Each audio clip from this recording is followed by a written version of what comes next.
예. 자, 요즘 많이 착잡들 하시죠? 답답하고. 근데 이겨낼 수 있어요. 진짜 민주주의라는 게 어렵습니다. 여러분들 생각하는 것보다 어렵습니다. 근데 결과는 굉장히 기쁘겠죠. 자, 그런 거고. 분위기상 중간 PPL이 좀 눈치가 보여서 오늘은 약 먹는 시간을 앞으로 한번 당겨봤습니다. 예. 어떠십니까? 자, 이거 좀 먹고요. 예. 자, 요즘 내가 그런 소리 많이 들어요. 머리카락 많이 나 보인다고, 풍성해 보인다고. 그러네 진짜. 그렇습니까? 예. 왜 그래요? 왜? 이 약 때문인가 보지. 오 깜짝이야. 아 근데 저는 아침에도 먹고 나왔거든요. 하루에 2번 꼬박꼬박 먹는데 어떨 땐 깜빡 잊고 3번 먹어요. 근데 좋아. 내가 이 3대 풍성교주. 마요. 참. 진짜 우리 대표님 지금 굶고 있는데 뭔가 먹는다는 게 나 죄 짓는 것 같다 진짜. 그러니까 물 먹는 것도 죄 짓는 거예요. 먹는 PPL을 못 할 것 같아 지금. 이게 뭐 배부리게 먹는 약은 아닌데. 예.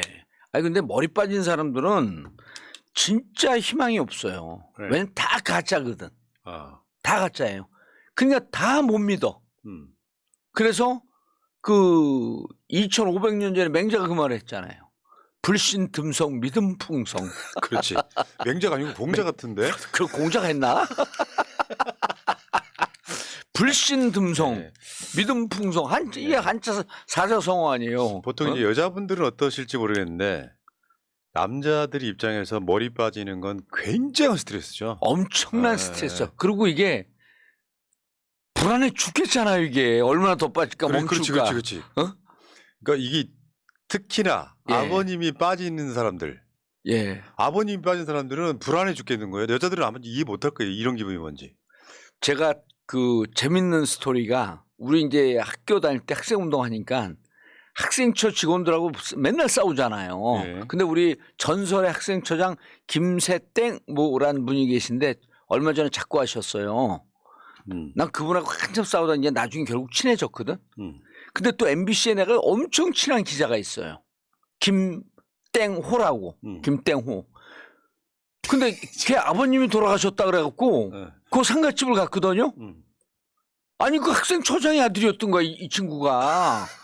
야 이놈아 너 알고 일부러 나한테 몰래 접근한 거지. 어쨌든 불러. 근데 얘가 어제 그저께 만났더니 형님 나 이거 머리가 빠지기 시작했어. 나라뭔지 뭔지 그거 사 먹어야겠어. 그러고 생각해보니까 그 아버님 학생처장이 완전 대머리였었어요. 그래서 야 너 아버님 대머리 하냐 그러니까 불안해 죽겠어요. 그래서 그 민주당에도요 저랑 나이대가 비슷한 국회의원들이 꽤 있는데 어떤 사람은 나보다 어려 보이고 어떤 사람은 나보다 한 10살 많아 보여요. 목포 국회의원 누구죠? 무슨 원? 그러지 마요. 뭐 가진 자의 그 여유야 뭐야 도대체. 아니 그 형은 안 빠졌는데 국회의원 하면 쑥 빠졌어. 이거 희한하죠. 예, 비슷하죠 나이가. 비슷하죠 그분이. 저보다 한 살 많죠. 그래요?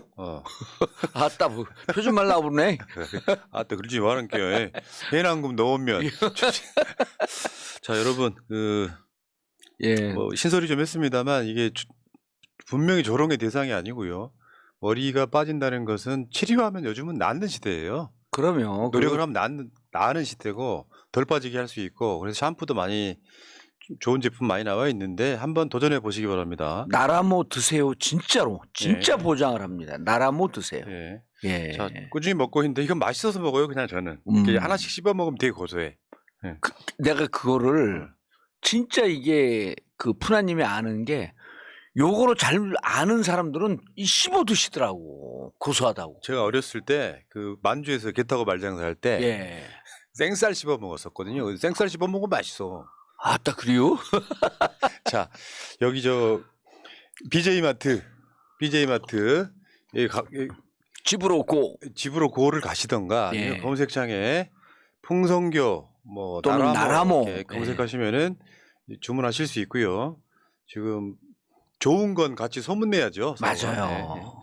자, 한번 구매 한번 해보시기 바라겠습니다. 복용 효과를 보고 있고 저는 여러분들 저는 어떻게 보이실지 모르겠는데 진짜 많이 주셨네. 이 교주 제가 본격적으로 3대 교주 1대 교주 정봉주, 2대 교주 최강욱 3대 교주 접니다. 푸나. 네. 예.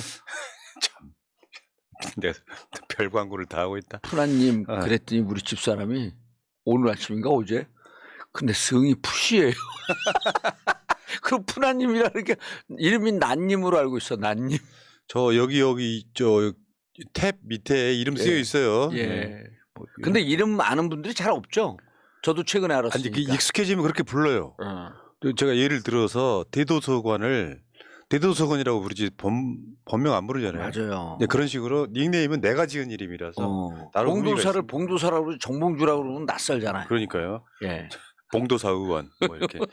자 여러분 자 나라 모였고요. 자 오늘 주제는 탄핵.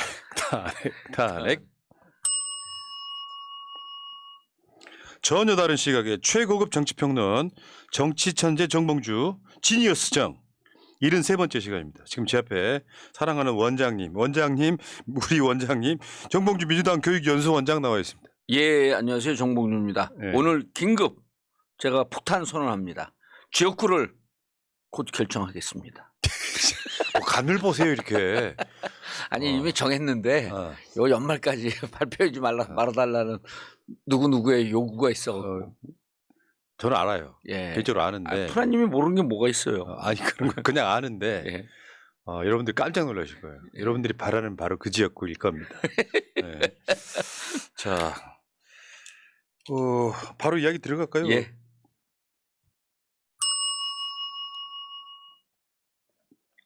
지금 어제 이재명 대표의 한마디 김어준의 겸손은 힘들다 뉴스공장에 이재명 대표의 한마디가 굉장히 파장이 좀 컸습니다. 뭐라 그랬느냐, 국민에 반하면 끌어내려야 하는 것이 민주주의다, 이런 취지로 이야기를 했는데 동영상은 김어준의 허락을 받지 못했으므로 그냥 캡처 사진만 좀 잠깐만 보겠습니다. 맥락은 이런 거예요. 내 생각이 곧 국가의 생각이고 내가 곧 국가이기 때문에 내 생각에 반하여 나를 반대하는 자들은 곧 반국가다, 이 생각 아닙니까? 이 윤석열에 대한 이야기죠.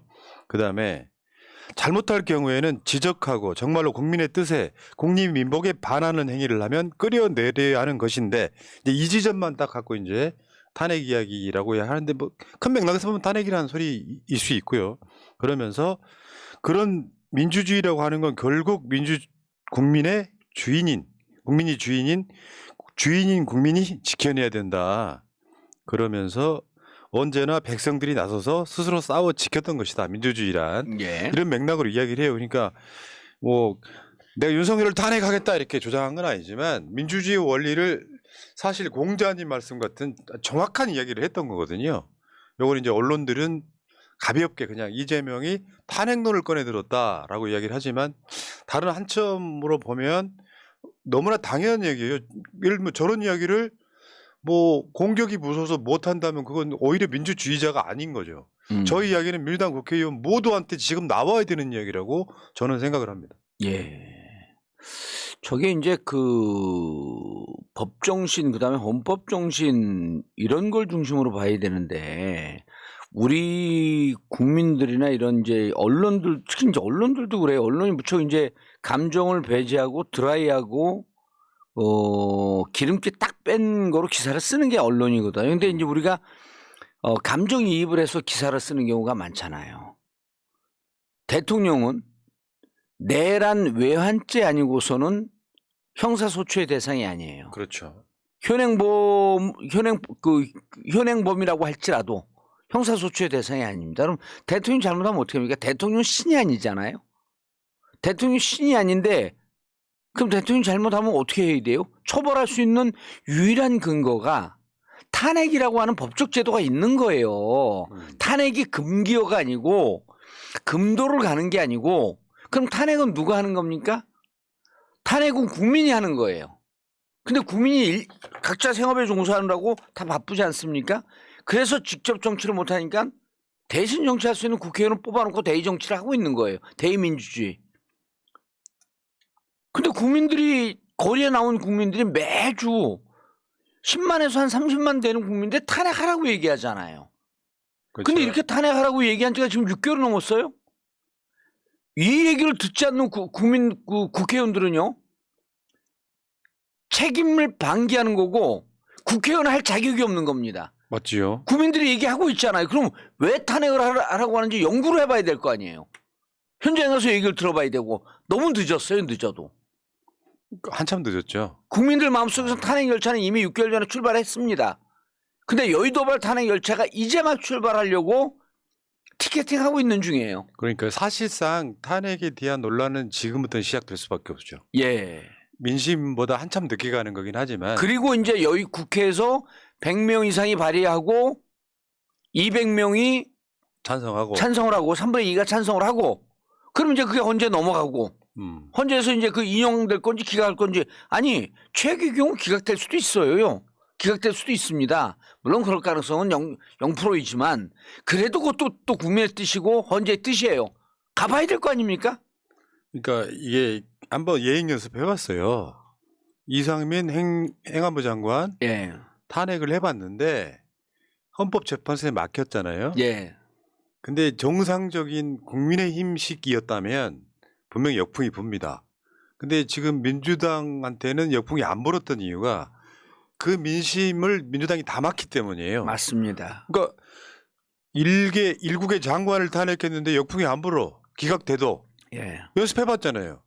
그러면 그리고- 여기서 기각되면 예. 우리가 기대할 수 있는 게 총선이거든요. 예. 총선 때 그러면 200석 달라고 하면 되는 뭐 이런 과정들이 있는 거거든요. 이게 실제로 탄핵의 역풍이 있었습니다. 2003년도에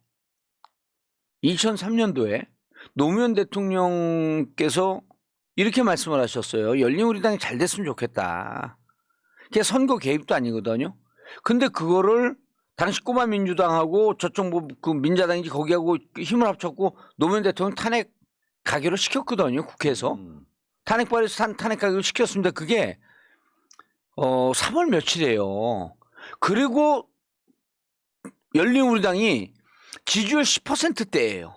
새로 만든 신생정당이기 때문에 10%대인데 탄핵을 해버리니까 노무현 대통령은 48명 되는 열린우리당 소속이고 탄핵을 해버리니까 역풍이 분 거예요.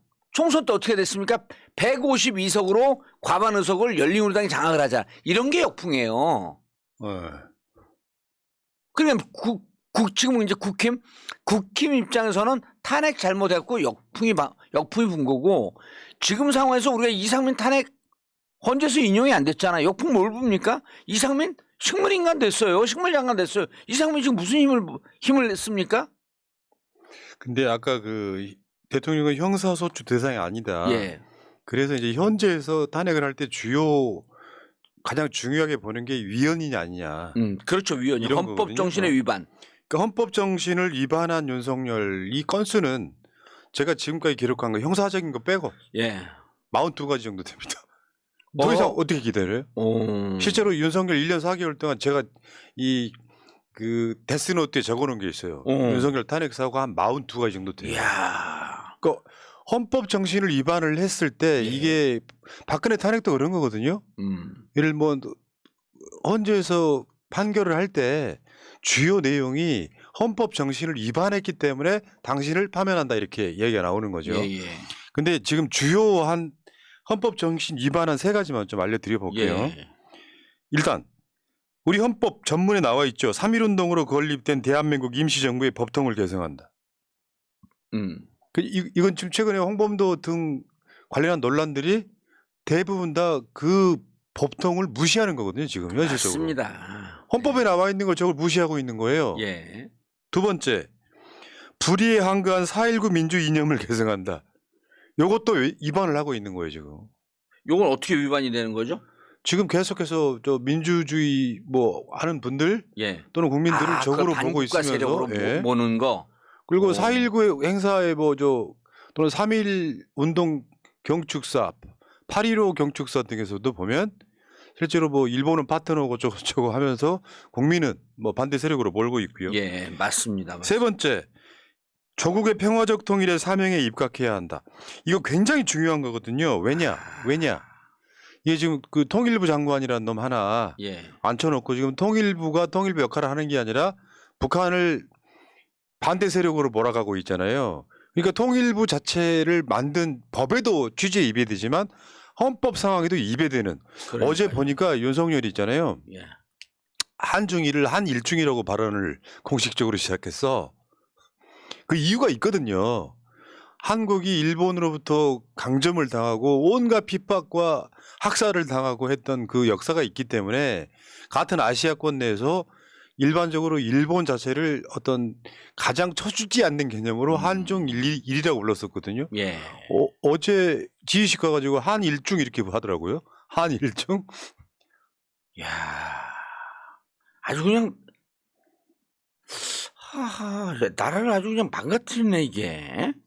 그러니까 전반적으로 지금 이게 뭐 경제 포함해서 모든 문제가 윤석열이 본인은 어떻게 생각할지 모르는데 국민들 절대 다수는 지금 지지율이 말해주고 있잖아요. 그렇죠. 탄핵하라고 말하고 있는 거예요. 예. 어디 1년 4개월밖에 안 된 대통령이 지지율이 30% 초반 나옵니까? 아 그러니까 저도 최근에 알았는데 박근혜 대통령 탄핵 얘기가 나오고 국회에서 논의가 될 때 35%였더라고요. 34%인지. 이따 보여드릴게요. 그거는. 어. 그리고 국회 본회의장에서도 탄핵이 언급이 됐지 않습니까? 예.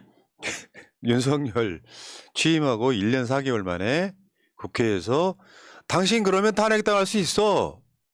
이 건이거든요, 지금. 예. 지금 여럿이 얘기했죠. 어떤 서른 의원 같은 경우는 이제 저 해병대 수사에 개입했다. 예. 이 부분 분명히 법 위반이고 탄핵 소지가 있다. 왜냐하면 네. 대통령이 왕이 아닌데 수사 결과에 끼어들어 가지고 개입해서 지금 M1 이종섭이만 지금 코너에 몰려 있거든요. 제대로 했다면 이종섭은 지금 구속 직전에 있는 사람인 거예요. 왜냐하면 검찰에 그 박정훈 대령 구속영장에 쓰여 있거든. 그러니까요. 그러니까 지금 그 건 관련해서 윤석열 탄핵이 지금 공식화 돼버렸다. 왜 이런 거 있잖아요. 아니 그러니까 이게 이 수사에 개입하는 건 법무부 장관도 검찰총장을 통해서 개별 사건에 개입을 할 수가 있잖아요. 네. 개별 사건에 개입 못하고 검찰총장을 통해서만 사건에 관여할 수 있는데 대통령이 직접 사건에 개입한 거 아니에요? 이건 제가 이제 율사들한테 물어봤더니 국정농단이라고 딱 한마디로 얘기를 하더라고. 저도 일국의 법무부 장관 지내분한테 들은 이야기가 딱 국정농단이었어요. 일국의 법무부 장관이면 쭉 많아요. 제가 친한 예. 법무부 장관이 한두 명이 있어요. 저는 제가 친한 법무부 장관은 없고 그분들의 친한 정봉주가 있어요. 이게 그분도 이 사건에 대해서 아무것도 아닌 사건일 수 있어요. 왜냐하면 국민들 입장에서는 윤석열 찍은 이 찍들 입장에서는 뭐 대통령이 거기 한마디 할 수 있지 이게 아니라 개별 수사에 대해서 끼어드는 것 자체가 국정농단이라는 거죠. 예. 왜? 국가의 시스템이 있는데 그 시스템 무시하고 개인이 끼어들어 가지고 수사 결과를 바꾸려고 한 시도가 보이지 않습니까? 예. 지금 이종섭한테만 쏠려 있지만 그 이종섭을 누가 움직였느냐는 답이 뻔한 거잖아요. 예. 원래는 이제 형사법적으로 하게 되면 그게 이제 직권남용 이렇게 되는 거 아니에요? 직권남용인데 이게 근데 헌법정신 위반이지만 헌법정신 위반할 때 그때 노무현 대통령 탄핵할 때도 선거법 위반이라 그랬거든요. 우리 당이 선거에서 잘 됐으면 좋겠다. 예. 그래서 이게 이런 걸 거예요. 제가 헌법 위반 정신만 아니라 실정법 위반일 경우에도 탄핵 사유가 되는 걸로 알고 있어요. 맞죠. 그러니까 그 죄가 중대하여 예. 국정 수행을 더 이상 하기 하기가 힘들다라고 할 경우에. 근데 이제 이런 거 같은 경우는 실제로 정상적으로 수사한 사람들인데 이거는 이런 거거든요. 해병대 100만, 가족 500만. 그리고 해병대를 흔든다라고 하는 것은 결국 대한민국의 가장 중요한 군 중추를 흔든 거거든요. 이건 이적행위에 해당할 수도 있는 거예요. 그러니까요. 오죽하면 해병대 전우회가 나섰겠습니까? 해병대 전우회가 팔강모 사나이 부르는데 눈물이 핑 돌더라고요, 저도. 팔강모 사나이. 해병 출신이세요? 아니요. 저 저 해병대 싫어했던 사람이라. 저도 싫어했는데 요즘처럼 해병이 빨간 티셔츠가 그렇게 자랑스러울 수가 없어요, 요즘. 우리는 젊었을 때 해병대랑 맨날 싸웠던. 아. 자, 그 다음에 어제 이제 서른 의원보다 엊그저께 예. 덜 주목받았지만 김두관 의원도 그 얘기를 했습니다. 아, 멋지게 얘기했어요. 무도한 폭정을 계속한다면 예. 기다리는 것은 탄핵밖에 없다. 이런 이야기 하면 이제 무슨 레밍도 아니고 국민의힘 국회의원들이 난리가 나요. 예. 뭐 말도 안 되는 소리 하느냐고 뭐 지금 취소하세요 막 이야기하고 막 그래. 예. 박근혜 때도 그랬어요. 똑같아. 근데 응. 김두관 의원 할 때 국힘 조용한 거 아시죠? 조용했었어요. 근데 내가 어제 통화했어. 응. 서른 의원 할 때는 막 아각거리다가 왜 형님 얘기할 땐 조용하지? 그러니까 김두관 의원이 웃으면서 난 존재감이 없나 보지 뭐. 네. 아, 이 양반이 점잖하자. 그러니까 점잖은 분 입에서 너무 낯선 표현이 나오니까 국힘도 좀 당황한 것 같아 이게. 이런 측면이 있죠. 그게 저쪽에서 받아치고 하면서 이게 논란이 되면 국민들 머릿속에 탄핵이 더 인식됩니다. 예. 코끼리 생각하지 마. 그 원리거든요. 그럼요. 근데 이게 일반적으로 이런 측면이 있죠. 이제 자기 검열이 돼갖고 탄핵을 외치면 조중동이 공격하고 국민의힘이 공격하니까 말 못하는 국회의원이 민주당이 최소한 100명은 될 거라고 생각해요. 근데 이 의지가 모여야 되는 건데 김용민 의원이 제일 먼저 이야기를 꺼냈었죠. 민주당이 단독 대통령 탄핵 발의에 동의하는 의원들이 꽤 있다. 제가 말씀드린 것처럼 100명은 있어 보입니다. 이재명 대표가 또 공식적으로 탄핵의 뉘앙스를 한번 풍겼기 때문에 이 부분은 그게 일종의 시그널일 수 있거든요. 168명이기 때문에 탄핵 발의는 3분의 1 아니에요? 그럼 100명 의원이 하는 거예요. 그리고 이게 국회에서 200명을 묶어야 되는데 지금 상황 보게 되면 또 그 덧탐사에서 뭐 당을 뽀개버린다 뭐 이런 얘기까지 또 나왔잖아 어제 그제. 우리가 뭐 이 심각한 상황이거든요. 아 그거는 이제 대통령 되기 전 얘기니까. 되기 전 얘기인데 이분의 그러니까 오늘 이준석 대표가 네. 그 어제 이준석 대표가 방송 나갔고 이분이 당을 바라보는 인식이다. 이게 대통령 되기 이전에 정당 들어오기 이전 이후가 중요한 게 아니고 뭐 이준석이는 뭐 3개월밖에 아니 그러니까 국힘에 대한 인식이다 이게. 그러니까 국힘 의원들이요. 요거 들어보면 기도 안 차요. 그리고 그 사람이 얼마나 골 때리는 게 상대방이 누군지도 모르는 사람이야. 본인이 아는 사람이 아니에요. 이게 대화 내용을 들어보면 그냥 지지자라고 이렇게 통화를 한 것 같아. 이게 아마 그 내용상으로 보면 네. 당시 국민의당 지지자였던 사람 같아요. 지지자예요. 그러니까 일반 지지자고 이분이 정치를 몰라 말 대꾸 하는 걸 보면 근데 얼마나 이 양반이 정신이 없고 보안 의식이나 이런 게 없으면 그냥 막 씹으려 대한 나오는 대로 까대잖아요, 그냥. 그러니까 이게 입이 방정이고 잘 알지도 못하는데 말이 많아. 예. 계속 말실수를 하잖아요. 검찰 전문 용어 써가면서 국회에서 이 새끼들이 탄핵을 좀 말이 이상하긴 하다. 자 그리고 김용민 의원이 최근에 한 이야기는 이재명 대표 당신 단식 농성으로 안 끝난다. 윤석열 탄핵 발의 가능하다 이렇게 이제 계속. 근데 이런 거죠. 김용민 의원의 표현은 애써 국민의힘이 무시하는 거죠. 그러니까 서른 의원 같은 경우는 또 비명인 국회의원이 탄핵 이야기를 하니까 예. 이게 좀 뭐 잠재 운료량으로 한번 발끈하긴 했는데 저는 국민의힘 국회의원 중에 최소 3분의 1은 여기 동의하고 있다고 봐요, 속으로. 예. 대략 그런 느낌 안 드세요?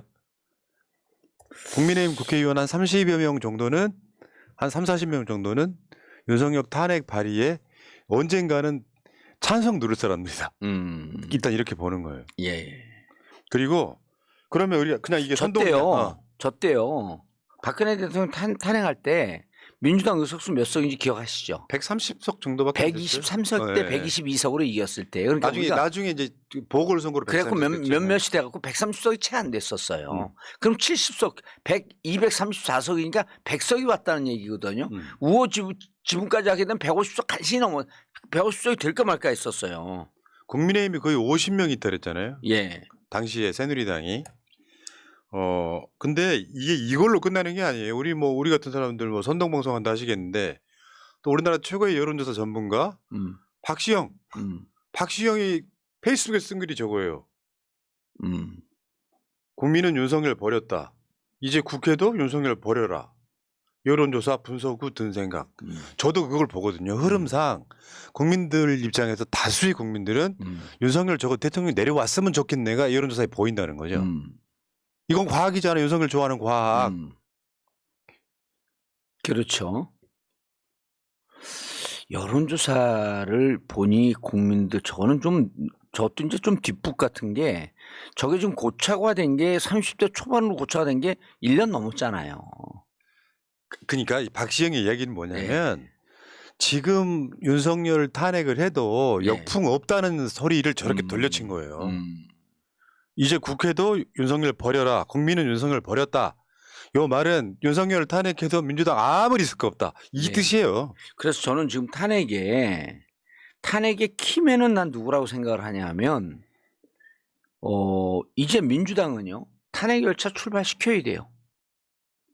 그래서 오늘 저녁 7시 정봉주 TV는 탄핵 열차 성공의 방정식은. 네? 근데 이제 뭐냐면 민주당 의원들이요. 168명은 이미 마음속으로 다 동의했어요. 우호 지분까지 한 180석 동의했거든요. 그 여기 몇 명 필요하냐면 한 20에서 25명 필요하죠. 그래서 지금의 탄핵의 키맨은 2016년엔 누가 탄핵의 키맨이었었냐면 김무성이었었어요. 그쪽 국힘의 구민주계, 구상도동계의 좌장이라고 하는 김무성이가 그 키맨이었고 지금은 두 명이 키맨입니다. 유승민과 이준석이 키맨이에요. 근데 요즘 요 며칠 사이를 보면 유승민하고 이준석 그 인터뷰하는 논조를 보세요. 이분들 인터뷰 봐야 된다니까요. 유승민은 이러다 나라 망한다. 그 이준석은 이거 처음부터 당을 깨러 들어온 사람한테 무슨 일을 한들 이뻐 보였겠습니까? 그러니까요. 이거예요. 말 못해도 시간 가는 줄 안다라고 하는 뭐 그런 이제 농담 얘기가 있는데 이준석, 유승민이 저 사람들의 저 판단이 옳았구나라고 하는 생각하는 의원들이 마음속으로 60명이 됩니다. 국힘이. 왜 60명이 되는 줄 아시죠? 60명이 공천 아웃이에요. 그렇겠지. 예. 근데 아직까지 실감이 안 나는 거고도 설마 날 아웃시킬까? 여러분 국힘 여러분 이 방송 꼭 보시기 싫겠지만 푸나님은 보면 보시기 싫을 수 있어요. 왜냐하면 아주 철저한 진영 방송을 하는데 근데 저는 약간 박주적 방송을 하잖아요. 여러분들 편인 것 같기도 하고 그래서 이 방송 보시면 이렇게 돼요. 여러분들 60명 공천 못 받습니다. 근데 그 60명이요. 다 그 저쪽에 몰려 있어요. 자, 알겠고요. 이따가 7시에 정봉주 TV로 가시고 이런 거죠. 현실은 어차피 윤석열은 어떤 지독한 프레임이 걸려 있냐면 윤석열이 당을 접수를 해야 되니 친윤 또는 친윤 검사 등으로 바꾼다라고 하는 프레임이 걸려 있잖아요. 예. 하든 안 하든 상관없어. 결국 그러면 공천에서 탈락한 상당수 왜냐하면 물갈이 어차피 됩니다. 예. 윤석열이 아니라도 돼. 근데 윤석열이 들어서서 당의 어떤 그립감 세게 잡고 앞바지 당대표 앉혀놓고 뭔가를 하면 공천 탈락한 사람은 다 윤석열 뜻이라고 생각을 할 수밖에 없는 이 구조가 있고요. 그리고 지금 민주당에서도 최근에 서영교 최고가 탄핵 이야기를 본인이 안 하고 마이크를 객석에 넘기는 방식으로 탄핵을 유도를 하더라고요. 그러면 민주당의 최고위원회의 당대표를 비롯한 최고위원회의에서 이 분위기가 용납되고 있는 거예요.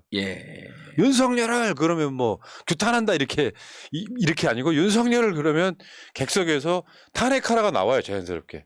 근데 그걸 즐겨. 그건 뭐냐면 우리도 탄핵을 어느 정도 생각하고 있다. 국민 뜻에 맞춰가고 있다라는 다른 표시 중에 하나죠. 예. 요거는 꼭 지적을 좀 할 필요가 있는데 8월 1일 날 그 법무부 시행령 그 대통령 시행령 한동훈 편 2탄이 8월 1일 날 입법 예고가 돼요. 그래서 9월 11일 날 국무회의 의결을 하면 며칠 안 남았죠. 이제 그렇게 되면 이게 그 시행이 되는데 요거 핵심이 뭐냐면 수사를 하다가 누구를 이렇게 참고인을 불러요. 그 수사를 하다가 다른 별건이 나와. 그럼 지금 수사를 할 수가 없게 돼 있거든요, 검사가. 별건이 나오게 되면 그것을 무조건 경찰로 이첩을 하게 되어 있는데 그게 경찰청법 4조입니다. 이걸 없애요. 그래서 별건이 나오게 되면 그냥 검사가 계속 수사 개시를 할 수 있게끔 이걸 바꾸는데 이게 왜 바꾸냐면 지금 민주당 의원들 50명에서 60명 기소한다는 얘기 아니에요? 추가 기소한다는 겁니다. 요 검찰청법을 무력화시키고 대통령 시행령을 개정함으로 인해서 이제 민주당을 줄줄이 기소하겠다는 거예요. 이게 민주당만 대상이 아니라 지금 국힘이 딱 입을 다물고 있는 게요.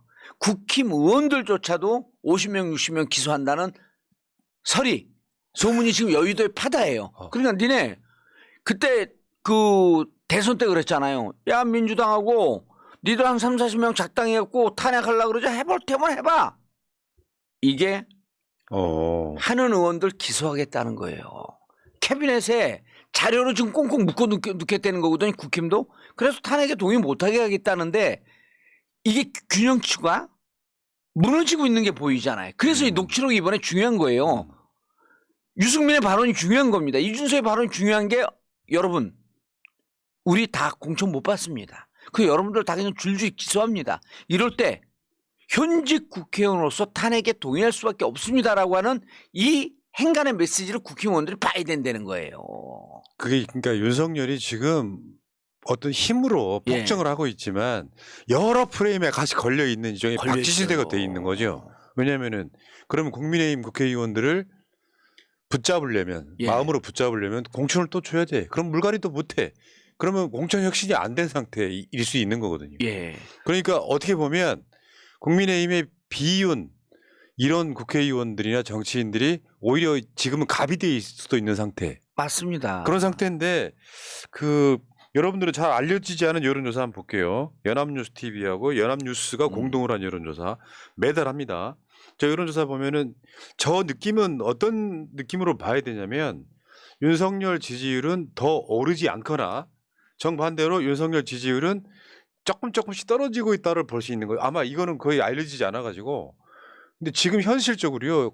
연합뉴스하고 연합뉴스 TV가 공동으로 한 여론조사는 현재가 34.1%잖아요. 전체 맥락에서 보면 떨어지는 추세인데다가 이번 주 초에 나왔던 리얼미터 여론조사도 보면은 저 그래프를 자세히 보시면 10주 동안 윤석열 지지율이 변화해요. 전체로 보면 점점 조금씩 지지율이 떨어지고 있잖아요. 10주 동안 40에서 34점까지 내려왔네. 그러니까 7% 정도 떨어졌어요. 예. 그리고 부정평가는 계속 올라가고 있지 않습니까?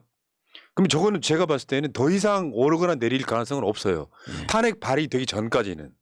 현실적으로 국민들의 입장에서는 윤석열 지금 버리고 있다. 그러니까 이재명 대표가 단식 시작하고 반영된 여론조사들 있죠. 예. 그 아랜서치하고 그다음에 여론조사 꽃 이런 여론조사 보면 민주당 지지율이 아랜서치 같은 경우는 아랜서치 사상 처음으로 50%를 넘었고. 근데 왜 지금 민주당 지지율이 어젠가 또 리얼미터인가에서 쟤들 그 34% 나오고 민주당만 28% 나오는 건 뭐예요, 그건?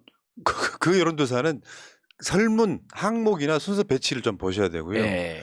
리얼미터 같은 경우는 날마다 여론조사하는 기관이니까. 예.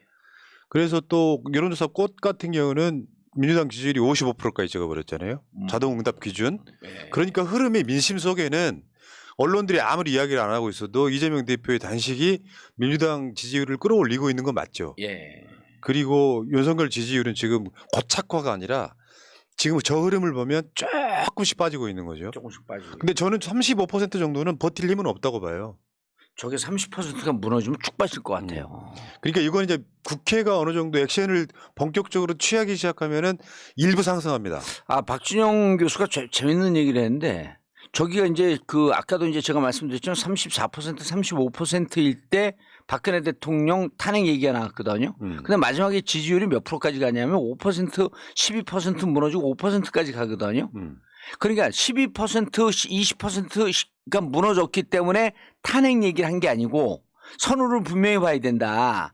탄핵 얘기를 하니까 35%일 때 탄핵 얘기가 하니까 지지율이 20%가 무너졌다라고 하는 게 박지영 주장이거든요. 제가 이제 그 좀 인간이 허접해갖고 안 믿는데 이런 얘기는 좀 의미가 있어서 믿어줘요. 참 네. 알겠습니다. 자, 이런 얘기 믿어줘. 그래서 박진영 교수의 요 주장 또 의미가 있더라. 그러니까 탄핵 얘기를 하면 국민들 마음속에서 그리고 그 맹목적적으로 지지하던 분들도 이제 탄핵으로 무너지네? 그러면서 지지를 뺀다는 거예요. 그러니까 정치하는 사람들이 잘못 배운 게 하나 있어요. 평화적인 시기. 예. 그 시기에는 중도층 눈치 보는 것도 일부 의미가 있어요. 근데 실제로 이런 전쟁 시에는 중도층은 대세를 따라갈 수밖에 없습니다. 저번에 우리가 그저 한 일주일 됐죠. 탄핵에 대해서 새날 유튜브 커뮤니티에서 물어본 적이 있어요. 지금 현재 결과물이 어떻게 됐냐? 약 9만 명이 투표를 했습니다. 예. 96%가 지금 당장 해라 이렇게 나옵니다. 그러니까 지지층 입장에서는 그러니까 단식 투쟁하는 이재명 대표의 그 목마름을 그냥 같이 갖고 오고 있는 거예요. 예. 그러면 제가 전에도 말씀드렸지만 박근혜 탄핵은 여론조사와 촛불 집회 나온 사람들이 한 거거든요. 예. 박근혜 지지율은 떨어지고 박근혜를 지지했던 사람들은 여론조사에 응답을 못하고 예. 국민의 당시 새누리당이 분열됐기 때문에 실제로 새누리당을 지지했던 사람들이 에라이 하고 다 돌아서 버리고 여론조사 응답 안 하고 이 구조였었던 거거든요. 결국 알고 보면 당시 민주 진영이 무너뜨린 거죠. 그렇죠. 예. 그러니까 지금 구조가 아주 똑같아졌다. 근데 정치를 저렇게 못하는데도 불구하고 저는 이렇게 봅니다. 총선 전략으로라도 지금 탄핵을 외쳐야 된다. 왜냐하면 이거는 민주당이 180석 갖고 뭐 했냐에 대한 상쇄할 수 있는 가장 큰 무기 중에 하나예요. 그래도 180석 가까운 의석이 있으니까 현재라도 예. 우호 지분 포함하면 그거라도 노력이라도 해 보이면 많은 국민들이 그게 실패하더라도 총선 때 좋은 결과로 가져올 수 있다는 거예요. 저는 민주당이 지금까지 민주당을 지지하는 적극적이거나 소극적, 광주에서 이제 민영배 의원이 가끔 나오시잖아요. 광주에서 지금 민주당 지지율이 많이 빠졌잖아요. 호남에서. 그 이유를 그쪽에 계신 분들이 정확히 아는데 그쪽에서 광주 호남권에서 빠진 건 호남권은 뻔하거든요. 민주당이 제 역할을 못하고 있다는 거예요. 제 역할을 못하고 있다라고 하는 건 싸우지 못하고 있다는 얘기거든요. 근데 많은 분들이 민주당 180석 몰아줬는데 뭘 했니? 근데 만약 이번에 탄핵에 대해서 좀 적극적으로 스텝을 제대로 탄탄하게 밟아나가고 이재명 대표 단식이 그 불을 지핀 거 아닙니까? 김용민 얘기하고 있죠. 서른 얘기하고 있죠. 김두관 의원 얘기하고 있죠. 이렇게 그다음에 서영교도 간접적으로 얘기하고 있죠. 이렇게 많은 의원들이 얘기한 적이 없어요. 그럼 이 탄핵 열차 이제 뿡뿡으로 출발하긴 합니다. 이게 민주당이 힘을 받고 쭉 하게 되면 총선을 앞두고 가장 완벽한 선거 전략이에요. 그럼 이번에 총선에서 우리가 이기게 해 주십시오라고 하는 거 왜 이길래요? 윤석열 탄핵시키겠습니다. 그러니까 그거를 예. 지금 해야 된다고요. 지금 해야 되는 거예요. 그래야지 이분들이 지금서부터 이렇게 열심히 하고 모으는데 저 숫자를 못 모으고 있네? 그럼 우리가 뭐를 해줄까? 이번에 어떻게든 우호지분까지 잡고 200석 넘게 해서 탄핵을 해야 되는구나. 그래서 민주당 지지자들이 목표가 생기고 자부심이 생기고 단순 심판이 아니라 이번 총선에서 이기게 되면 탄핵으로 끌어내릴 수 있다라고 하는 완벽한 목표의식이 생기게 되면 압승의 길이 그렇게 나온다는 거예요. 그러니까 윤석열이 1년 4개월 동안 보여준 모습은 이슈마다 번번이 깨졌거든요. 예. 윤석열이 이긴 이슈가 하나도 없어요. 예를 들어서 오염수 방류 반대 국민 85% 이런 거. 예. 홍범도 장군 흉상 이전 반대 70% 이런 거. 예. 그러니까 모든 이슈마다 예를 들어서 고속도로 정점이 바뀌었다. 그러면 뭔가 이상하다. 국정조사 해야 된다라고 하는 국민 뭐 70% 이런 식이란 말이죠. 예. 그럼 이 이슈 속에 상당수의 윤석열 지지했던 사람들이 떠나버린 거죠. 그 35%는 그냥 일종의 이 성장률을 위해서 건설 SOC 예산 만드는 거랑 비슷한 거예요. 예. 사실은 의미가 없는 지지율을 갖고 있는 거고. 자, 어쨌든 저는 제가 항상 주장하는 바 이런 겁니다. 의석이 중요하냐 아니냐, 헌재가 중요하냐 아니냐 이런 게 아니라 국민은 못하는 대통령, 최악인 대통령을 끌어내자고 주장할 수 있어야 돼요. 그리고 그 주장은 대의 기관이에요. 대의. 계속 얘기해요. 대의 민주주의. 여러분들은 여러분들의 뜻에 의해서 움직이는 게 아니고 국민들이 이렇게 목소리를 내면 그걸 받아야 되는 거예요. 예. 자, 1부 일단 마치고요. 자, 근데 이게 자잘하게 탄핵 사유들이 많아요. 아까도 제가 그 헌법 관련해서 뭐 평화적 통일 이런 이야기 했었잖아요. 통일부 장관이 뭐라 그랬냐면 얘네들 그러니까 지금 국무회의에 들어가는 국무위원들 생각이 다 이런 것 같습니다. 국민 모두가 주권을 행사하면 대한민국은 무정부 상태다 이렇게 말을 해버렸어요. 난 이게 무슨 개소리인지 모르겠더라고. 이게 무슨 얘기예요? 난 진짜 이거를 프라님 이거 보여주고 내가 그 기사를 찾아봤더니 이게 진짜죠? 이게 무슨 얘기지? 그럼 주권 행사하지 말라는 거예요? 그래서 대의민주주의 한다 이런 취지로 이야기한 것 같은데 국민이 모두가 주권을 행사하면 대한민국 무정부 상태다. 이게 이제 우리처럼 철학을 공부하는 사람들은 이게 과거 플라톤 시대의 직접 민주주의인데 20세기 후반으로 들어오게 되면서 이제 분노하라. 그다음에 분노하라 뭐 이런 그다음에 미국의 무슨 금융가 거기서도 시위가 일어나고 그랬었잖아요. 월가에서 분노하라 문제인데 이게 정치학자들이 보는 21세기 정치 형태는 가버넌스라 그러잖아요. 네. 그러니까 정부에다가 맡겼더니 정부가 다 못하니 시민사회단체와 힘을 손을 잡는 게 가버넌스. 그러니까 시민사회와 정부가 함께하는 게 가버넌스라고 하고 그게 20세기 후반까지 만들어지다가 그 북유럽 국가는 가버넌스가 잘 돼 있지 않습니까? 근데 21세기로 넘어오면서 간접 대의민주주의와 직접 민주주의가 섞인 형태예요. 그럼 국민들이 대의민주주의로 요구했는데 잘 못할 경우에 거리로 나오라는 얘기입니다. 근데 그게 주권 행사거든요. 근데 주권 행사를 하게 되면 이렇게 다 주권 행사하면 시위하러 나오고 그럼 시위가 많아지면 무정부 상태가 된다 이 얘기를 한 건가? 그렇죠. 그러니까 헌법에 보장되어 있는 모든 권리를 국민의 권리를 깡그리 무시해요. 다 써먹으면 안 된다는 거예요, 그거를. 왜 이제 시위 현장에서 나오는 노래 있잖아요. 예. 대한민국은 민주공화국이다. 대한민국의 모든 권력은 국민으로부터 나온다. 헌법 제1조 2항 대한민국의 주권은 국민에게 있다. 이거 그냥 정면으로 지금 입이하고 있는 거거든요. 실제로 전체주의는 윤석열 정권이 지금 시도하고 있는 겁니다. 그래서 언론 장악을 하려고 하는 거잖아요. 예. 국민의 목소리를 담지 말라 이런 거지. 참 이거는 놀라운 정권 하나 들어선 거예요. 만약에 문재인 정부의 국무위원들이 저런 소리 했다면 조중동이 뭐라 그랬을까요? 탄핵 사안이라고 이야기할 겁니다. 그리고 그거 이런 거 있잖아요. 우리가 대의민주주의를 하고 있긴 하지만 민주주의의 기본 원리는 직접 민주주의예요. 그거를 직접 못하니까 대의라고 하는 걸 갖다 쓰는 거고 예를 들어서 집회 시위 뭐 결사의 자유가 있는 것도 헌법의 사항인데 그 이유도 그런 거거든요.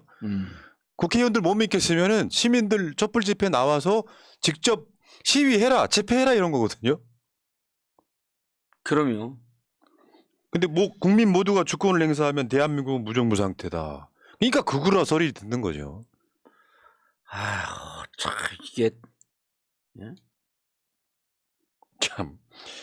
자, 그리고 더 열받는 건 윤석열이 지금 오염수 방류 반대 등에 대해서 반국가 세력이 반일 감정 선동을 한다. 라고 하면서 그 사람들 우리 국민들을 인정하지 않겠다 싸우겠다 그랬잖아요. 예. 근데 여론조사를 보면 오염수 방류 반대는 70~80%가 넘습니다. 78%, 80%가 왔다 갔다 하잖아요. 반국가 세력이 반일 감정을 선동하고 그 추종자들이 뭐 어쩌고저쩌고 하면서 국민을 적으로 돌리는 발언. 대통령이 절대 하면 안 되는 발언이잖아요. 탄핵 사유 되는 거죠. 그다음에 국가의 시스템이라는 게 있는데 군 검찰의 박정훈 구속영장에 장관이 혐의 특정하지 말라 지시한 거. 이거는 물론 진짜 지금 이종섭이가 넌빡 뒤집어 쓰게 생기긴 했는데 전체적인 얼개로 보면 예. 사실인 것 같아요. 지금 이게 이제 특종으로 나온 거죠. 이게 제가 지금 기사를 보고 있는데,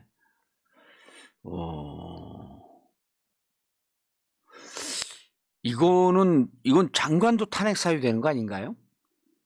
그러니까 만약 이건 같은 경우는 이종섭이 같은 경우는 예. 처벌받을 수 있죠. 법 위반인데 예. 이걸 이종섭이 뒤집어 쓰고 가느냐 아니면 윤석열과 같이 가느냐 이런 정도. 지금은 이제 이 사람들은 뭐 뒤집어 쓰겠죠. 그리고 아니면 뭐 그 공소장에 나온 거 아니에요? 이게 구속영장 청구할 때 그 구속영장에 나온 거 아니에요? 구속영장 청구서에.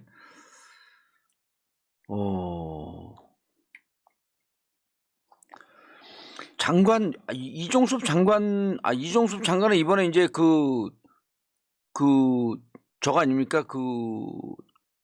원포인트로 개각한다는 거 아니에요? 이종섭 장관은 문제가 됐다고. 근데 이제 그것도 많이라고 그러니까 그리고 뭐 사단장도 과실치사 적용했다고 윤석열이 경로했다 그러고 예. 이런 일로 사단장까지 처벌하게 되면 누가 사단장 할 수 있겠냐 이 맥락을 뒤집어 보면 진짜 열받더라고요. 왜냐하면 윤석열 자기 자신에 관한 모든 것은 이론 논리로 통치한다는 거예요. 뭐 고속도로 정점 하나 바뀐 거 가지고 나를 공격하면 누가 대통령 하겠냐 같은 다 거기에 적용할 수 있는 그런 이야기죠. 그다음에 진짜 큰 건이고 이게 지금 정기국회 때 좀 더 좀 발화가 돼야 되는 건데 김건희 땅으로 바뀐 고속도로 정점. 엄청난 탄핵 사유 아니겠습니까? 우리 이직군들 한번 생각해 보세요. 문재인 정부 때 김정숙 여사 땅이 있는 곳으로 고속도로 정점이 바뀌었다고 생각해요. 뭐라고 하시겠습니까? 여러분들 보기에는 그게 우연입니까? 근데 보수분들도 아시더라고. 뻔하지 뭐 이야기를 해. 근데 그분들 입장에서는 대통령이 왕인 줄 알아. 그럴 수도 있다는 취지예요. 이 김건희 땅으로 이 고속도로 바뀐 거는요. 고속도로 종점 바뀐 거는 이게 특검이 들어가게 되면 이제 특검을 해야 되는 게 어떻게 되냐면 특검 때 저희가 이제 쭉 추적을 해보니까 이렇게 돼요. 요게 언제부터 작업이 들어가냐면 인수위 때 있잖아요. 인수위 때 국토부에서 파견된 사람이 딱 한 명밖에 없어요. 근데 그게 지금 그 사람이 지금 여기 지금 요직에 가 있거든요. 그러니까 그 사람이 작업한 것으로 추정이 돼요. 그러니까 이건 특검 들어가게 되면 이게 공무원들이 지들 마음대로 이렇게 바꿀 수가 없거든요. 그리고 이게 외부의 용역회사에서 이게 노선을 바꿨다 그러잖아요. 용역회사가 노선을 바꾸게끔 누군가가 국토부 내부 직원이 누군가가 준 거예요. 그리고 요거 찾아내야 되는데 그럼 이게 특검이거든요. 그럼 국토부에서 나온 그 사람이 이거 노선을 바꿨어요. 그 사람 수사하게 되면 국토부에서 너 이거 노선 바꾸라고 누구한테 지시받았어? 저는 분명히요. 그렇게 되면 김건희 씨 이름이 나올 수밖에 없다고 봐요. 이 사람한테 김건희 씨가 직접 지시한 것 같진 않아. 지시한 누군가가 또 있어요. 근데 그분은 김건희로 그래서 특검 들어가게 되면 그 파견 나온 그 공무원 이 공무원은 그 누군가로부터 지시를 받았다라고 하는 걸 볼 수밖에 없습니다. 그럼 그분을 딱 하게 되면 예를 들어갖고 실제 말로 원희룡이라고 합시다. 그럼 원희룡이 지가 미쳤다고 그 고속도로로 김건희 씨 집 앞으로 갑니까? 그럼 원희룡이 했다라고 하는 순간 원희룡이 그 전서부터 신임을 받고 지금 추경호하고 원희룡 두 명이 아주 투탑이 되는 거예요, 신임에. 그렇죠. 그러면 원희룡으로부터 지시를 받은 게 국토부 공무원이라고 한다면 원희룡은 직접 김건희 씨와 거래했겠구나라고 하는 판단을 쓰는 거예요. 그럼 이거는 이게 탄핵 사유예요. 맞습니다. 이렇게 추적을 해가보면 되는 거예요. 그러니까 고속도로 갖고 우리가 지금 벽에 부딪힌 것처럼 얘기하는 분들인데 이거 특검 들어가면 됩니다. 특검이요? 이거 패스트 트랙 태워갖고 이거 만약 이번 지금 쌍특검 있으니까 이거 특검 못해요. 그럼 국정조사라도 해봐야죠 먼저. 특검 가기 전에.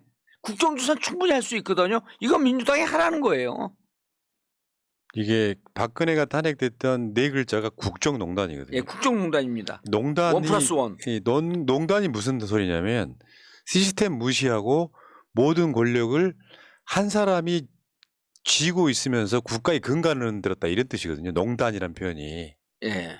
그러니까 자기가 그 자리에서 할 수 있는 일만 하는 게 아니라 전혀 할 수 없는 자가 대통령의 권한을 갖고 지원들었으며 그 권한을 실제로 국민이 이임한 사람은 그 권한을 쓰지 않았다. 그래서 그런 식으로 국정농단이 됐는데 예. 고속도로 종점이 바뀐 건 자체 하나만으로도 저는 탄핵감이라고 보는 건데 지금 여기에 대해서 국민들 여론조사 해보면 60, 70% 정도가 저거 국정조사 해야 되고 특검해야 된다고 이야기하는 거지 않습니까? 예. 근데 이거를 어떤 그 결국 성공시키고 못 시키고를 떠나서 강력하게 민주당이 붙잡고 끌고 가줘야 되는 거죠. 이걸 못하면 민주당도 위태로워질 수 있다. 그러니까 현재 시점에서 보면 윤석열의 행해지는 모든 의혹들에 대해서 민주당의 그 힘이 그러니까 민주당한테 지어진 의무랄까 이런 것들이 커졌단 말이죠. 예, 예. 그래서 여기 효과적으로 대응을 잘해야 된다 이런 얘기를 하는 거예요. 그리고 하나 더 진짜 탄핵 사유 중에 하나 오염수 방류요. 나는 진짜 이 정권을 보고 있으면 느끼는 게 일본을 위한 모든 걸 다 하고 있잖아요. 마치 일본에 무슨 빚이 있는 것처럼 일본이 불편한 거 다 싹 치워주잖아요. 근데 한덕수가 그런 얘기를 합니다. 한국이 얻는 이득이 뭐냐? 엊그저께 답을 그렇게 했어요. 깨끗한 물이 방류되면 한국의 이득이랍니다. 그래놓고 우리나라 예산 지금 농수산물 판매 관련해서 7천억 원 예산 책정해놨고요. 예. 오염수 방류는 안전하다라고 대통령실 예산까지 투입돼서 지금 홍보를 했었고요. 이것도 엄청난 탄핵 사안이라고 봐요. 국민을 위하지 않는 자. 대한민국의 생명과 건강을 포기한 거 아니에요. 그리고 자꾸 이분들이 과학이라 그러잖아요. 과학대 괴담이라 그러잖아요. 과학의 기본 정신이 뭔 줄 아시죠? 과학의 기본 정신은 의심이에요. 그렇죠. 과학은 믿습니다가 아니라 믿습니다는 종교고 미신이고요. 과학은 의심해야 되는 거예요. 지구는 평평했거든요. 근데 그걸 누군가가 의심을 했잖아요. 그래서 지구가 둥근 걸 했고 누군가 하늘이 움직인다고 하는데 그걸 누군가가 의심을 하니까 천동 소리 아니라 지동 소리 나오고 그 과학은 의심하고 또 의심하면서 가설을 세우고 검증을 해서 학설이 나오고 이렇게 되는 거거든요. 그리고 그렇죠, 일본이 아예 안전한 오염수 처리수가 안전합니다. 그럼 우리는 국민의 입장에서 국민을 대신하는 입장에서 의심을 해봐야 되는 거 아니에요? 진정한 과학은 의심해요. 의심하고 검증하고 아 너네가 IAEA에서 핵종이 64종이 나온다 그러는데 일본 도쿄전력은 일본은 IAEA는 32개로 줄이고 도쿄전력은 핵종을 9개로 줄였다고 하는데 세계 과학자들은 핵종이 더 분열이 돼갖고 늘어났다는 거 아니에요? 그 신원도 알 수 없는 핵종이 해갖고 100가지가 넘어갔다는 거예요. 아직 분석이 다 안 됐죠. 분석을 지금 할 수가 없다는 거 아닙니까? 거기 들어갈 수가 없으니. 그러니까 지금 전혀 접근도 못 하고 있어요. 현재도. 그리고 그 연료봉을 폐로 하기 위해서 30년 동안 한다는데 연료봉은 과연 폐로 시킬 수 있을까 의심을 해봐야 돼요. 그러니까 한덕수 등이 나와가지고 과학 이야기하는데 그 주둥이를 꼬매버리고 싶더라고. 아니 다 틀린 거짓말이에요. 그러면 그거. 과학은 의심을 해봐야죠. 그러니까 일본이 주장한 휘젓지도 않고 오염수 탱크에서 나온 물을 검사해봤더니 별 문제 없더라. 기준치 이하더라. 이거를 IAEA한테 주니까 IAEA가 보고 아 이거 기준치 이하니까 방류하세요. 그러니까 한국이 IAEA 결과를 존중한다. 이게 과학이 다 이야기하고 있는 이 지점도 윤석열 탄핵 사유다 이렇게 보는 거고요. 탄핵 사유가 되는 그리고 네. 저거는 진짜 과학이라고 하면 일본이 떠준 이 물이 제대로 떴을까? 그럼 그리고 이 물을 뜨는 과정에 우리가 참여해봤나? 여기에 도쿄전력의 거짓말은 숨어있나? 이걸 끊임없이 국민적 입장에서 의심을 해주는 게 총리와 대통령의 과학적 태도예요. 그러니까 계속 과학 이야기만 해요. IAEA가 일본 말 듣고 한 이야기 그 IAEA 보고서에 쓰여 있잖아요. 이거는 책임지지 않는다고. 책임지지 않는 거죠. 미친 나라가 하나 된 거고요.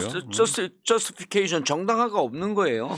그런데 네? 이제 여러분들이 이런 상황에도 윤석열 지지율이 나온다는 게 신기하다 하잖아요. 예. 근데 벌써 그게 뭐 몇년 전 일이라 다 까먹으셨는데 그게 2016년에 박근혜 탄핵이 하반기부터 시작된 거잖아요. 분위기가. 예. 근데 최근에 윤석열 지지율 아까 다시 한번 보여드릴게요. 가장 최근에 나왔던 연합뉴스 TV와 연합뉴스의 공동 여론조사에도 보면 윤석열 지지율이 34.1이죠. 그리고 지금 이번 주 초에 나왔던 날마다 하는 여론조사 윤석열 지지율이 35.4죠. 저 흐름은 계속해서 조금씩 점점점 내려가고 있는 거예요. 박근혜의 지지율도 한번 보겠습니다. 궁금하시지 않으세요? 여러분들은 한 3%만 기억할 텐데 저게 최순실 국정농단 의혹 사건이 본격화된 시점 9월 20일 날 그 즈음에 32.8이었다가 이게 본격화되니까 제가 아까 윤석열 지지율도 일부 올라갈 거라고 얘기했잖아요. 예. 보수층이 결집을 합니다. 그래서 한 3%좀 올라가요. 저게 박근혜가 똑같은 아까 말씀드린 리얼미터하고 똑같은 리얼미터 여론조사예요. 그러니까 일시적으로 올라갑니다. 35.9로.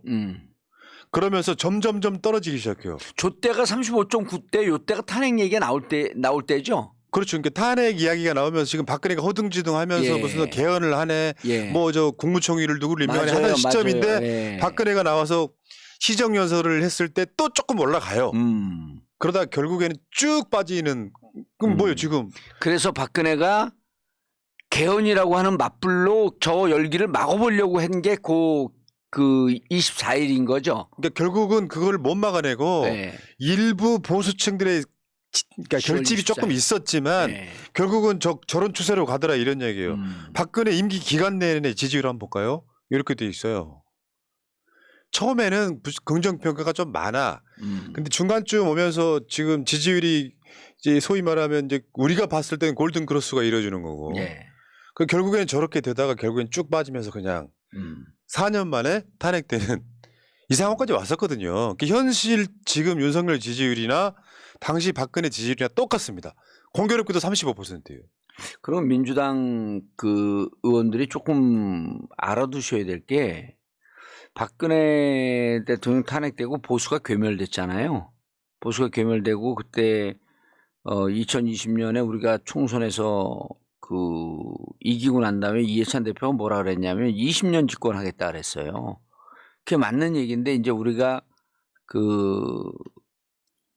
이제 2, 3년 만에 총선 이후에 2, 3년 만에 정권을 뺏기고 나면서 다시 이제 보수가 살아나는데 지금 보수가 지역을 가보면 수도권 지역을 가보면요. 보수 국힘 조직이 없어요. 그러니까 바닥은 무너졌는데 이게 대중들에게 떠 있는 거로 지금 버티고 있는 거거든요. 만약에 이번에 탄핵이 되잖아요. 그럼 지금 진짜 민주당 20년 집권의 기틀이 마련됩니다. 이게 공학적으로 얘기하는 게 아니고 그러면 나라가 개조될 수 있는 길이 열리는 거예요. 지금 탄핵되기 이전에는 항상 우리가 보수에서 5%가 밀렸거든요. 그리고 그때 색깔론이 먹힐 때예요. 근데 탄핵되고 난 다음에 색깔론이 안 먹힙니다. 그리고 양쪽의 지지율이 비등하게 가다가 지금 또 한 2, 3% 또 밀려요. 다시 살아난 거지. 이번에 만약 탄핵이 되면요. 우리나라가 보수와 진보가 5대5로 되거나 진보가 5.5나 4.5로 되는 그럼 이게 국가 개조가 되는 거거든요. 그래서 국가가 이렇게 개조가 돼서 진보가 좀 많아지게 되면 그다음부터 통합 얘기를 할 수가 있어요. 국가 갈등이 없어지고 대한민국의 진정한 선진국으로 갈 수 있는 그 기틀은 이렇게 그 헌법 정신에 위배되고 있는 대통령의 탄핵의 얘기를 민주당이 꺼냄으로써 국가 개조가 시작이 되는 거예요. 그러니까 사실은 이재명 대표도 어제 국민의 심정을 대변한 거예요. 예. 그게 정치의 기본이잖아요. 그렇죠. 내가 다른 어떤 거 재미있는 걸 본 게 조국 장관 지금 앞에 있는 DK 눈물이라는 책에 북콘서트가 어제 노무현 재단에서 있었어요. 예. 근데 현직 검사가 거기에 나타납니다. 이성윤 검사장. 저는 어떤 흐름으로 봤냐면 검사들도 좀 상식 가진 검사들은 윤석열 정권에 반대하고 있거든요. 유해 간 사람들 포함해가지고. 그렇죠. 그래서 이번에 8월 18일 날 그 처남이 기소되는 사건이 그래서 생긴 거예요. 이제 그런 상황들을 갖고 있으면 저는 제가 봤을 땐 그래요. 이성윤 검사장이 뭐 그런 사람이어서가 아니라 흐름상 지금 윤석열 지지율 35% 플러스 마이너스로는 윤석열을 방어할 힘이 하나도 없는 거거든요. 현실적으로. 예. 그러니까 TK 정도를 가는 걸 제외하고 부울경 포함해가지고 다른 지역에서는 윤석열 욕만 하는 사람이 생기죠. 그러면 민주당이 뭐 공식적이든 비공식적이든 탄핵 이야기가 본격적으로 거론되기 시작하면 국민들이 민주당을 욕하는 국민들은 없을 거예요. 왜? 내 뜻과 똑같은 이야기를 하는데요. 근데 왜 민주당은 저렇게 나라를 망쳐먹고 있는 윤석열을 탄핵도 못 꺼내냐라는 이야기 들을 수 있어요. 지금 이 시점 그렇다는 거예요. 그렇죠. 근데 저는 민주당이 지금 최고의 전략이 지금 시점에 계속 1년 6개월 동안 방어 모드로 왔거든요. 지금까지 방어 모드로 오면서 고군분투하고 싸우면서 버텨온 게 이재명 대표예요. 근데 지금은 이제 이재명 대표의 단식으로 이 방어 모드가 끝나는 겁니다. 공격 모드로 들어가야 돼요. 그래야지 국민들이 박수를 치고 다시 민주당에게 기대를 갖고 민주당에게 표를 몰아줍니다. 그게 탄핵이에요. 그렇지. 예. 그리고 이미 탄핵에 물꼬를 튀었 제일 먼저 얘기하는 사람이 항상 두렵거든요. 김영민 의원이 아마 제일 먼저 얘기했을 거예요. 근데 지금 이제 서른 의원도 비명의 핵심 아니에요. 물론 외로운 늑대지만. 대세를 타는 거죠. 국민들 마음속 대세를 타는 거예요. 서른 의원이 조금 테크니컬한 측면에서 보게 되면 좀 교활하긴 했지만 교활이 거기서 왜 나옵니까? 아니 이게 이제 근데 진심을 했어요. 잘했구만. 서른 의원을 잘 알거든요 제가. 근데 저렇게 갖고 물꼬를 터놨기 때문에 점잖은 김동완 의원도 했고 이재명 대표도 했고 그러니까 이제는 민주당은 빗장이 열린 거예요. 그럼요. 물꼬가 트인 거지. 예. 지금 뚝이 무너지고 있는 겁니다. 그러니까 사실상 탄핵이 시작됐다 이렇게 보는 거고 저는 이 정도의 미치광이 정권, 무능한데 사악한 이 정권은 국민 심리적으로도 대통령 부인당에다가 고속도로 정점이 바뀌었다더라 같은 거는 민심 이반의 대표적인 사례 중에 하나거든요. 그럼요. 저거 완전 미친놈이네. 그러면은 지금 이 상황은 그렇습니다. 뭐 우리가 진짜 촛불 행동 집회 같은 경우는 이미 윤석열 탄핵 예측이 아까 말씀하신 건 반년 넘어갔어요. 예. 그때는 퇴진이었다가 지금 용어가 바뀌었잖아요. 탄핵으로. 그런 정도일 때 민주당이 너무 늦게 따라오면 안 되고요. 현실적으로 지금 상황에서는 탄핵이란 말이 지지고 볶으면서 국민들 각성시키는 게 중요해요. 맞지? 저 새끼 탄핵시키는 방법이 있었지라고 국민의 뜻을 받드는 것이 민주당이 해야 될 일이다. 저는 그렇게 맞습니다. 예. 이재명 대표가 그 극한의 상황에서도 국민의 뜻에 반하면 끌어내리는 것이 민주주의다는 이야기를 한 거는 그냥 한 말은 아니에요. 이번 탄핵 불을 제대로 지핀 거는요. 이재명 대표의 결단이 의원들에게 통한 거예요. 저 단식을 통한 결단을 한 거거든요. 그래서 그거를 의원들이 들었고 그리고 의원들도 예를 들어서 민심을 안 거예요. 그러니까. 집회장 안 나온다고 에베레스트 산을 안 간다고 뭐 산이 거기 있는 줄 모릅니까? 집회장에 안 나오는 의원들 뭐 욕을 하긴 하지만 안 나온다고 여기서 탄핵 주장 나오는 걸 모르겠습니까? 유튜브로 다 보잖아요. 근데 거기에서 결정적으로 이재명 대표가 단식을 하면서 지금 이제 한여름에 저 목숨을 건 거거든요. 그럼요. 이놈들이 출퇴근 단식한다고 조롱하는 걸 보고 내가 아이고 겁났구나. 이 조롱하는 거 보면 겁난 거예요. 그러니까 자기들 수준에 생각하는 것도 그럼요. 있죠. 몰래 들어가서 뭐 먹는 거 아니냐 같은 소리. 아니 황교안이요. 황교안이 2019년 단식할 때 그때 선거법 갖고 했거든요. 4일 만에 누가 갔냐면 강기정 정무수석이 가요. 그다음 이낙연 대표가 가요. 이낙연 총리가. 그리고 6일 지난 다음에 이해찬 대표가 가요. 그냥 단식 풀라고 손을 잡고 요구해요. 단식을 하면 단식의 형태가 뭐가 되는지 뭐가 중요해. 단식 사전 찾아보세요. 그러니까 곡기를 끊고 저항하는 거예요. 그게 그 앞에서 하든 그 안에 들어가도 그게 뭐가 중요해. 근데 그거를 보면서 조롱하는 걸 보면서 이 사람들이 단식하는 게 겁났구나. 겁나는 것도 있지만 내가 봤을 때는 이재명 대표의 단식이 그들한테 갖는 의미는 계속 폄하를 시키고 싶어하는 측면도 있는 거죠. 그럼요. 알겠습니다. 자, 어쨌건 이재명 대표가 지금 사실은 방아쇠를 당긴 거라고 봐요. 당긴 거죠. 예. 그러니까 보통 이제 우리가 이럴 때 멋진 표현 쓰잖아요. 트리거를 당겼다. 그래서 저는 이런 얘기 하나 드리고 싶어요. 이번 주말에도 오염수 방류 반대 집회 같은 게 있지 않습니까? 예. 눈에 띄게 많은 숫자가 나와줘야 돼요. 예.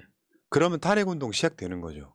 왜냐하면 솔직히 말씀드리면 민주당 국회의원 중에 상당수는 기회주의자들이에요. 눈치 맞아요. 보는 거지.